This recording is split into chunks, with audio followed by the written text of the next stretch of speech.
আওয়ামী লীগ জাতীয় পার্টির আড়ালে ফিরছে এমন আলোচনায় আবারও রাজনীতির অঙ্গন সরগরম হয়ে উঠেছে। শুক্রবার রাতে কাকরাইলে জাতীয় পার্টি ও গণ অধিকার পরিষদের সংঘর্ষ এবং নুরুল হক নূর সহ বেশ কয়েকজন আহত হওয়ার পর নতুন করে এই আলোচনা শুরু হয়েছে। জুলাই গণ অভ্যুত্থানের মধ্য দিয়ে শেখ হাসিনা ভারতে আশ্রয় নেওয়ার পর অনেকেই আশঙ্কা প্রকাশ করেছিল জাতীয় পার্টির আড়ালে মাঠে নামতে পারে আওয়ামী লীগ। তবে এতদিন সেটি খুব একটা আলোচনায় না এলেও নূরের ওপর হামলার পর এই দাবি নতুন করে রাজনৈতিক বিতর্কের কেন্দ্রে এসেছে। গণ অধিকার পরিষদ বরাবরই জাতীয় পার্টি ও 14 দলকে ফ্যাসিবাদের দোসর আখ্যা দিয়ে তাদের নিষিদ্ধ করার দাবি তুলেছে।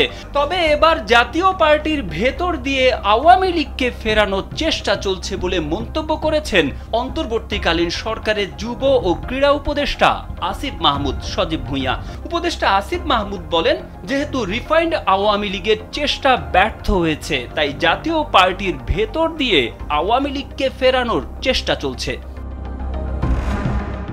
এর আগে গত মে মাসে আওয়ামী লীগের কার্যক্রম নিষিদ্ধ হওয়ার আগে শেখ পরিবারকে বাদ দিয়ে নতুন নেতৃত্বে দলটিকে পুনর্গঠনের কথা শোনা গিয়েছিল, কিন্তু সরকারের আনুষ্ঠানিক সিদ্ধান্তে সেই চেষ্টা ভেস্তে যায়। এরপর থেকেই আলোচনার কেন্দ্রে এসেছে জাতীয় পার্টি। বিশ্লেষকদের মতে আওয়ামী লীগের ভোট ব্যাংক কাজে লাগিয়ে জাপাকে সামনে আনার চেষ্টা চলছে, যাতে ভবিষ্যতে আওয়ামী পুনর্বাসনও সহজ হয়।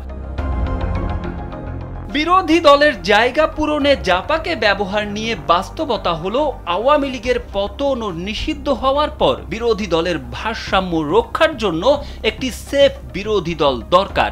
ভারত মনে করতে পারে জাতীয় পার্টি জাপা এই জায়গায় ব্যবহারযোগ্য, কারণ ঐতিহাসিকভাবে তারা সব সরকারের ছায়াসঙ্গী ছিল।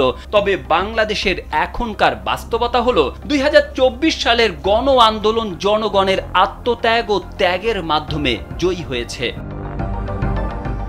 তারেক আহমেদ, কালবেলা।